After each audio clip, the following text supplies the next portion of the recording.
하이브와 어도어 사이의 갈등으로 연예계의 시끄러운 며칠이 계속되고 있습니다. 점점 더 커지는 양측의 법적 쟁점들 짚어보겠습니다. 박성배 변호사와 함께합니다. 어서 오세요. 안녕하십니까? 네, 저희가 조금 전에 영상을 통해서 좀 정리를 해봤는데 일단 하이브 측에서 오늘까지 어도어의 이사회 소집을 요청했었고 어제 민희진 대표가 여기에 대해서 불응하겠다라고 거부 입장을 밝혔죠. 결국에 여기에 대응을 해서 이제 법원에 주주총회 소집 허가 신청을 하이브가 넣어뒀어요. 오늘 오후 4시 35분에 열리는데 여기서는 법원이 어떤 부분들을 중심으로 들여다봅니까? 이 100분의 3 이상의 주식을 보유한 주주는 이사회 임시총회 소집 청구를 할 수 있습니다. 이사회가 불응할 경우에는 직접 법원의 허가를 얻어 임시총회를 소집할 수 있는데 민희진 대표는 오늘까지 발송이 예정돼 있던 답변 시한 내에 이사회 소집을 하지 않겠다는 답변을 내놨습니다. 자신을 비롯한 이사진 교체를 염두에 둔 임시 주주총회라 받아들일 수 없었던 것인데 이 사전에 하이브가 이를 예측하였는지 법원에 그 허가를 구하는 청구를 해둔 상태였고 오늘 법원은 오후에 심리 과정에서 100분의 3 이상의 주식을 보유한 주주로서 임시총회 소집이 적법했는지 형식적인 판단만 거친다면 사실상 임시총회 소집을 명할 가능성이 상당히 높습니다. 관련해서 법원이 판단 내리기까지 얼마나 걸릴까요? 통상은 3주에서 5주 정도 시간이 소요됩니다. 한 달 넘게 걸릴 수도 있네요. 예, 한 달 남짓 시간이 소요될 것으로 보이고 법원이 임시총회 소집을 허가할 경우에는 임시총회 소집을 위해서는 사전에 그 목적 사항 등을 각 주주에게 통지하는 절차를 거쳐야 합니다. 임시총회 소집 허가가 이루어진다고 하더라도 소집 통지가 이루어지고 통상은 소집 통지 시점으로부터 보름 뒤에 임시총회 소집이 이루어집니다. 이에 따라서 적어도 6주에서 7주 정도 후에는 임시총회 소집이 이루어질 것으로 예상됩니다. 예, 하이브 측에서 26일에 민희진 대표를 업무상 배임 혐의로 고발한 상태잖아요. 네네. 지금까지 이제 양측에서 많은 카톡 대화 내용도 공개를 했고 감사한 내용들을 조금씩 공개했는데 지금까지의 내용으로 봤을 때 배임죄 성립됩니까? 하이브가 민희진 대표와 어도어의 부대표를 상대로 업무상 배임으로 고발을 했는데 어도어에게 손해를 가하고 민희진 대표 등이 재산상 이익을 취득하였다는 취지입니다. 업무상 배임이 성립하기 위해서는 행위자가 재산상의 이익을 취득하고 자신이 속해 있는 회사의 재산상 손해를 가해야 합니다. 그런데 현재까지 드러난 정황에 비춰보면 아직까지는 업무상 배임이 성립할 가능성은 낮아 보입니다.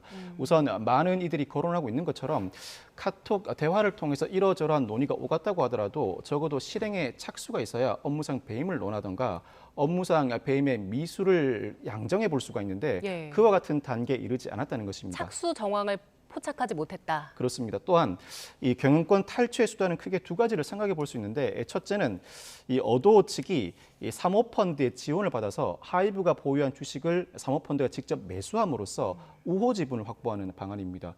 이 경우에는 오히려 어도어가 재산상 이익을 얻으면 얻었지 손해를 입었다고 볼 여지가 없어서 업무상 배임이 성립하지 않습니다. 두 번째는 어도어 측, 즉 민희진 대표가 별도의 회사를 설립하는 방안인데 이때는 물론 기존의 어도어가 형해화되니 어도어의 재산상 손해가 발생했다고 볼 수 있겠습니다만 이 경우에도 과연 민희진 대표 측이 재산상 이익을 반드시 취득했다고 볼 수 있는지도 사실 따져봐야 할 대목입니다. 법리상으로도 업무상 배임죄가 성립할지가 상당히 의문시되는 상황임은 분명합니다. 예, 지금 하이브 측도 그렇고 어도어 측도 그렇고 대형 로펌을 선임했거든요. 네네. 근데 하이브가 지금 고소가 아닌 고발을 택했잖아요. 네네. 이걸 두고 일각에서는 하이브가 법적 공방을 통해서 여론전을 하려는 게 아니냐, 그런 의도가 아니냐 이런 분석들도 일각에서 나오고 있습니다. 배임으로 그 고발하는 카드를 꺼낸 이유가 뭘까요? 선뜻 납득이 되지 않았습니다만 찬찬히 생각해 보면 나름대로의 이유가 있을 수 있습니다. 우선 고발 카드를 꺼낸 이유는 하이브는 어도어의 주주에 불과하죠. 업무상 배임에서의 피해자는 어도어라는 회사입니다. 즉 제3자가 피해자를 위해서 법적 문제를 제기하는 방식이므로 고소가 아닌 고발의 형태를 취한 것이고 이 고발을 감행할 경우에는 현재 법적 공방과 별개로 수사기관에서는 수사를 통해서 극단적으로는 압수수색을 통해서 어도어 측의 자료를 추가로 확보할 수가 있습니다. 그 과정에서 업무상 배임을 내재할 만한 자료를 추가로 포착할 수 있고 무엇보다도 업무상 배임이라는 혐의가 정확하게 확정되지 않는다고 하더라도 그동안 민희진 대표 측의 행보에 비춰보면 수사 자료에 나타난 정황상 상당히 어도어 측에 해를 가하려고 했거나 적어도 하이브 측에 상당한 위해를 가하려는 정황이 있었다는 관련 자료를 포착하려고 하는 것 같습니다. 이 부분은 콜 옵션과 연결되는데 풋 옵션은 시가와 상관없이 정해진 가격에 팔 수 있는 권리를 네. 일컫고 콜 옵션은 시가와 관계없이 정해진 가격에 살 수 있는 권리를 일컫습니다. 이 하이브와 민희진 대표는 주주간 계약을 체결해 준 상태인데 민희진 대표는 풋옵션을 행사할 수 있습니다. 주주간 예. 계약에 따라. 그렇지만 할 수 있는 의무 재직 기간, 주주간 계약상 의무 재직 기간을 모두 채우지 않은 경우에는 반대로 하이브가 콜옵션을 행사할 수 있는 조건이 부여되어 있습니다. 콜옵션은 시가와 관계없이 시가보다도 통상 훨씬 더 낮은 가액에 살 수 있는 권리를 부여하게 되는데 예. 업무상 배임이 정확히 확정되지 않는다고 하더라도 수사기관의 수사 과정에서 부정당한 행위가 드러나고 이를 이유로 해임 절차를 밟게 된다면 의무 재직 기간을 채우지 않았으므로 오히려 하이브가 콜옵션을 행사할 수 있는 즉 풋옵션 행사를 막고 콜옵션을 행사함으로써 어도 지분을 대량으로 매수할 수 있는 권한을 보유하게 됩니다. 이와 같은 실질적인 이익을 취하기 위한 방편으로 고발을 감행했을 가능성도 충분히 생각해 볼 수 있습니다. 예. 하이브 측이 주체가 돼서 고소를 할 수 있는 요건은 안 됐던 겁니까? 하이브 측이 주체가 돼서 고소를 하려고 했다면 하이브 자신이 피해자가 되어야 하는데 이 사건의 경우에는 하이브는 어도에 막강한 영향력을 행사는 하고 있습니다만 또 지분 80%를 보유한 주주이긴 합니다만 주주에 불과한 지위라 이 민희진 대표의 부당한 행위가 있었다고 하더라도 주주가 이로 인해 직접적인 피해를 입었다고 볼 여지는 상당히 적습니다. 예. 고소는 법리상 난점이 있어서 감행하기 어려웠을 것으로 예상합니다. 예. 뭐 지금 경영권 탈취부터 배임 의혹 여러 가지 이슈에서 지금 양측이 맞붙고 있는데 그 중에서 주주 간 계약에 대한 해석도 양측이 엇갈리고 네네, 있거든요. 그렇습니다. 네. 지금 민희진 대표는 이직을 막는 노예 계약이다 이렇게 주장을 하고 있고 하이브 측에서는 부적절한 주주의 경영 참여를 막는 보호 장치다 네. 이렇게 맞서고 있습니다. 앞으로 이 부분에서 어떤 게 쟁점이 될까요? 2021년 11월에 어도가 설립됐고 2023년 3월에 지분 매매가 이루어지면서 하이브와 민희진 대표 간의 주주간 계약이 체결됩니다. 이 주주간 계약에 따르면 어도의 지분 15%가 민희진 대표에게 부여됐고 민희진 대표는 풋옵션을 행사할 수 있는 권리가 추가되어 있습니다. 다만 이 풋옵션을 행사할 때는 13배에 상하는 가액으로 하이브가 매수하여야 하는 조건이 부과되어 있는데 이 13배는 이 풋옵션을 행사하는 연도와 직전 연도 영업이익의 13배에 자신이 보유한 주식 비율에 따른 이익을 일컫습니다. 예. 그런데 그 이후에 뉴진스가 데뷔한 이후 현재에는 이 15%의 지분 외에도 5%가 추가로 민희진 대표에게 부여됐습니다만 여기에는 풋옵션이 부여되어 있지 않습니다.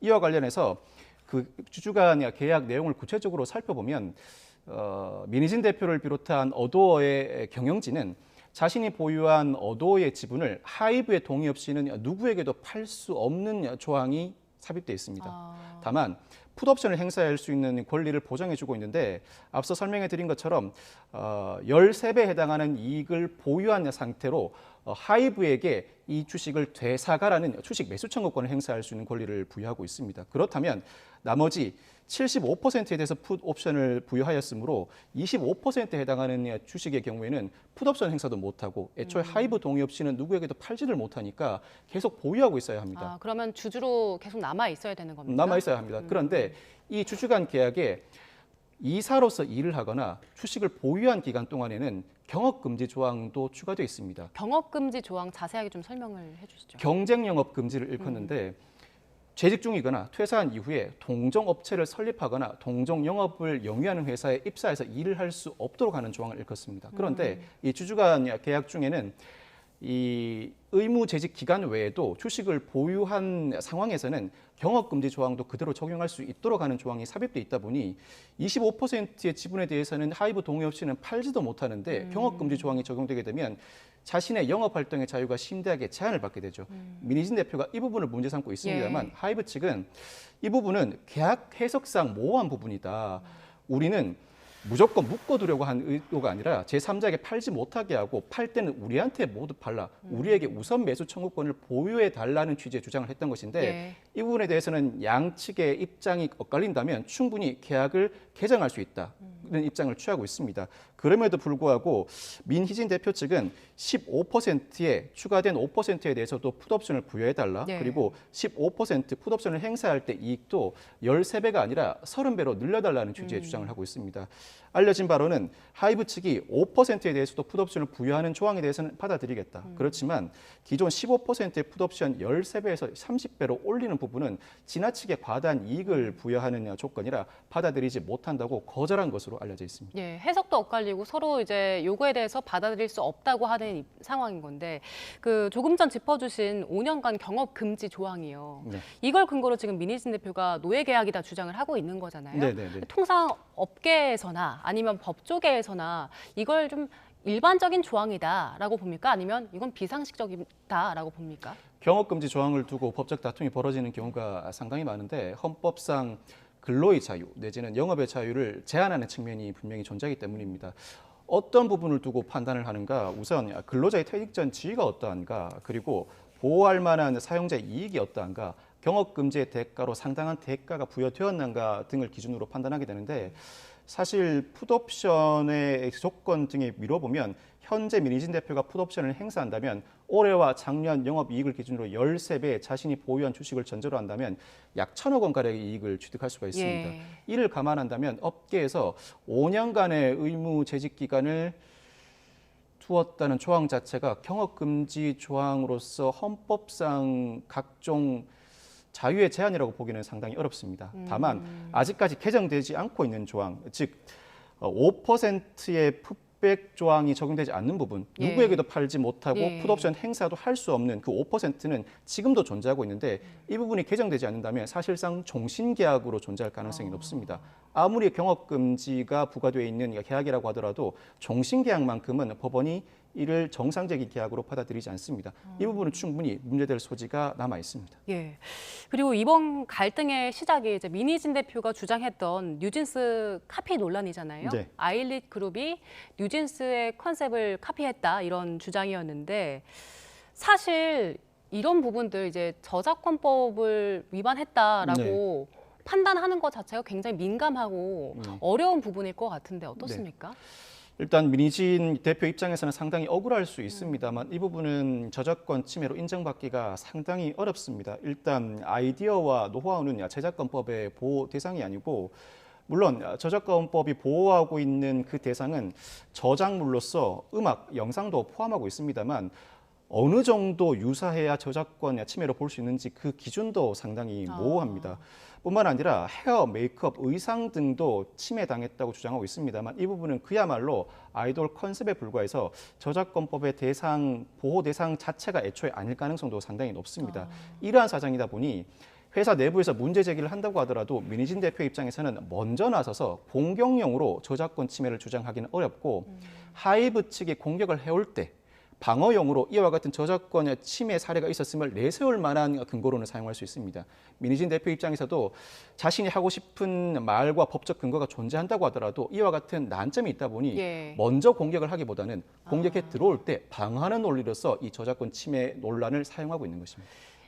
말씀하신 것처럼 굉장히 저작권법 위반을 했다고 판단하기가 애매한 부분이기 때문에 이걸 공격용으로는 쓸 수 없다고 하셨잖아요. 네. 그럼 방어용으로 쓴다고 했을 때 법원이 이 부분 받아들이겠습니까? 공격용으로 쓸 수 없다는 취지는 민사소송에서 소를 제기하거나 형사사건에서 고소를 하게 되면 원고나 고소인이 스스로 그 요건을 입증해내야 합니다. 입증의 부담이 상당히 까다롭습니다. 그렇지만 방어용일 때는 상대가 그렇지 않다는 것을 입증해내야 합니다. 즉 공격을 해 들어올 때 나름대로 저작권 침해로 볼 만한 요소가 있었다는 항변을 제시하고 그럴듯한 근거만 제시한다면 딱 부러지게 저작권법 위반이 아니라고 하더라도 상대의 공격을 방어해낼 수 있을 만한 입증의 부담을 상당히 완화하게 됩니다. 충분히 이 부분은 수사기관이나 법원이 눈여겨보고 판단 대상으로 포함시킬 가능성은 있습니다. 저희가 지금은 이제 하이브와 어도어 민희진 대표 측 갈등, 법적인 쟁점들 중심으로 풀고 있는데 사실 여론전으로 흐르고 있는 부분도 상당히 많습니다. 지난 25일에 민 대표가 기자회견을 했는데 이후에 여론이 좀 크게 바뀌었더라고요. 어떻습니까?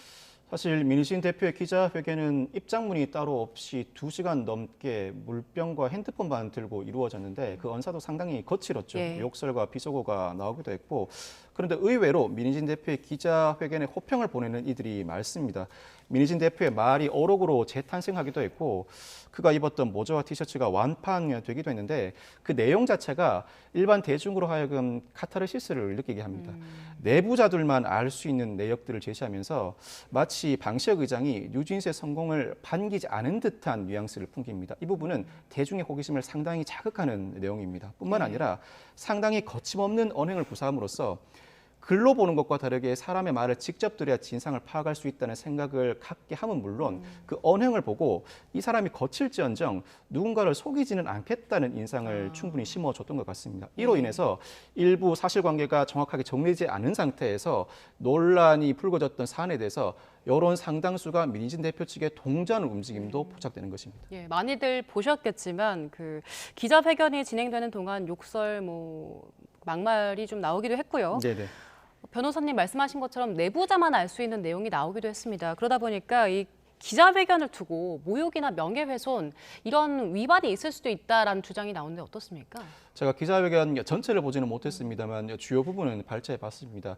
다만 모욕, 명예훼손 등이 문제될 소지는 있습니다만 딱 부러지게 그 범죄에 해당하겠다고 볼 만한 정도는 아니었습니다. 모욕과 관련해서는 특정성의 문제가 있는데 방시혁 의장 등을 지칭한다고 볼 여지도 있습니다만 그보다는 자신의 분노의 감정을 표현하는 과정에서 자신도 모르게 욕설이 나온 정도에 불과해 보이기도 합니다. 즉 누군가의 명예를 해칠 만한 고의가 존재하지 않다고 볼 여지도 다분합니다. 뿐만 아니라 명예훼손의 경우에는 그 죄가 성립하려면 모욕과 다르게 사실 적시가 있어야 하는데 사실 적시로 볼 만한 부분도 있습니다만 단순한 의욕적이나 자신의 의사를 표명하는 수준에 불과한 정도로 볼 여지도 있습니다. 더 나아가서 모욕이나 명예훼손죄가 성립한다고 하더라도 이 부분은 하이브 측의 방시혁 의장 등이 고소를 해야 하는 부분인데 지금 현 시점에서 이 부분을 가지고 고소를 감행한다는 건 여론의 눈치도 그러하고 상당히 부담스럽고 부적절합니다. 실제 형사처벌까지 이어질 가능성은 상당히 낮아 보입니다. 예. 그리고 이런 상황에서 지금 하이브와 관련된 여러 가지 의혹 제기들이 계속 이어지고 있어서요. 하이브가 종교단체와 연관이 있다 이런 주장도 있고 또 과거 방탄소년단 사재기 의혹 등과 관련된 주장도 나오고 있는데 이게 사실 본질과 좀 다른 이야기들이 본질을 흐리는 상황이 되고 있는 것 같아요. 네네. 모 영상단체와 하이브 간의 유착 관계가 논란이 되고 있습니다. BTS의 멤버가 다닌 학교가 이 명상단체와 연관돼 있고 아일리시 데뷔곡 마그네틱의 제목도 이 명상단체와 연관돼 있다는 의혹이 제기됐습니다. 뿐만 아니라 과거에 A씨가 부적절한 마케팅 활동 자료를 가지고 있다면서 빅히트를 협박한 사건이 벌어졌는데 당시에 법원이 A씨에 대해서 공갈 사기 혐의로 유죄를 선고하면서 징역형을 내렸습니다. 그럼에도 불구하고 당시 법원이 그 판시 내용 중에 과거 사재기 마케팅이 있었고 사재기를 빌미로 돈을 갈취했다는 부분도 적시를 한 바가 있어서 하이브 측이 사재기를 감행했던 것이 아닌가라는 의혹이 재점화되고 있습니다. 민희진 대표가 기자회견에서 밝혔던 내용들과 모두 일맥상통하는 부분인데 자신이 무속인과 연관돼 있다는 부분을 반박하는 과정에서 나온 발언과 연관된 부분이기도 하고 나는 사재기를 하지 않는다는 취지의 발언과도 연관돼 있는 부분이기도 합니다. 민희진 대표의 기자회견 이후에 그를 옹호하는 여론 측에서 민희진 대표를 밀어주기 위해 관련 의혹을 재점화했을 가능성도 있고 하이브와 민희진 대표는 법적으로도 공방하지만 모두 대중의 사랑을 받아야 살아남을 수 있는 인물이자 주체들입니다. 대중의 여론을 심각하게 받아들이고 민감하게 컨트롤해야 하는 입장이다 보니 이와 같은 일이 벌어졌을 때 대중들로 즉각적으로 반응하고 이 대중의 흐름을 각자가 나름대로 이용하려는 움직임도 나타나고 있습니다. 일단 빅히트 측은 관련 의혹이 사실이 아님을 강하게 부인하고 있는데 관련 논란이 어디까지 이어질지는 더 지켜봐야 할 것 같고 법적 공방이 이어지는 이상 여론의 이와 같은 추이도 계속해서 병행되지 않을까 예상해 볼 수 있을 것 같습니다. 뉴진스 뮤직비디오, 신곡 뮤직비디오가 공개가 됐었는데 그 뮤직비디오 감독이 민 대표와 나눈 대화가 공개가 됐습니다. 이 부분도 여론에 영향을 좀 미치지 않을까 생각이 되는데 저희 그 대화 내용을 좀 보여주시죠. 그래픽으로 정리가 안 됐습니까? 저희가 그 대화 내용이 어떤 거냐면요. 뮤직비디오 감독이 민희진 대표를 지지하는 듯한 그런 내용의 대화였습니다. 이런 부분들 팬들에게 그리고 여론에 영향을 좀 미칠까요? 22일에 전격적으로 하이브가 민희진 대표 측을 감사했는데 그 전날이 21일 오후에 오고 간 대화입니다. 민희진 대표 측은 뉴진스 데뷔를 염두에 두고 있는 행동을 보이고 있고 뮤직비디오 버블검의 그 감독이 민희진 대표에게 음식과 관련된 대화를 나눕니다. 민희진 대표가 가편 혹시 지금 보내줄 수 있는지를 물어보니까 지금 뽑고 있다고 얘기하고 민희진 대표가 고맙다고 뭐 맛있는 거 보내줄까라고 얘기하니까 안 보내셔도 된다. 가편 보시면은 보내고 싶은 마음 안 생길 수도 있다고 농담을 하니까 민희진 대표가 아이고 먹고 힘내서 다시 하라고 할 수 있지라고 또 농담을 건네는 모습이 포착됩니다. 이와 같은 모습 결국 민희진 대표 측 인사들이 여론 형성에 어느 정도 관여하고 싶은 마음이 반영되어 있는 것 같습니다. 그 대화 녹취록을 공개하게 되면 적어도 민희진 대표가 거칠지언정 자신의 사람은 상당히 챙긴다는 인상, 그리고 내부에서는 상당히 따뜻한 모습을 보인다는 모습을 보여줄 수가 있습니다. 이를 통해서 여론의 움직임을 어느 정도는 끌어올 수도 있다고 볼 여지가 있고, 무엇보다도 이 뮤직비디오가 지난 토요일에 공개가 됐는데 이 뮤직비디오는 상당히 천진난만합니다. 한여름밤의 꿈 같은 뮤직비디오인데 현실은 그렇지 않죠. 치열한 법적 공방이 예정돼 있는데 바로 다음 달 뉴진스가 이 뮤직비디오의 곡을 포함해서 싱글 앨범을 추가로 발매할 예정입니다. 그 싱글 앨범의 활동 추이도 지켜봐야 할 것 같습니다만 현재까지는 오히려 하이브와 민희진 대표 간의 공방으로 뉴진스에게 더 많은 관심이 집중되고 있는 역설적인 효과는 발생하고 있는 것 같습니다. 예, 알겠습니다. 하이브와 민희진 대표의 법정 공방 그리고 또 여론까지 함께 짚어봤습니다. 박성배 변호사와 함께했습니다. 고맙습니다. 감사합니다.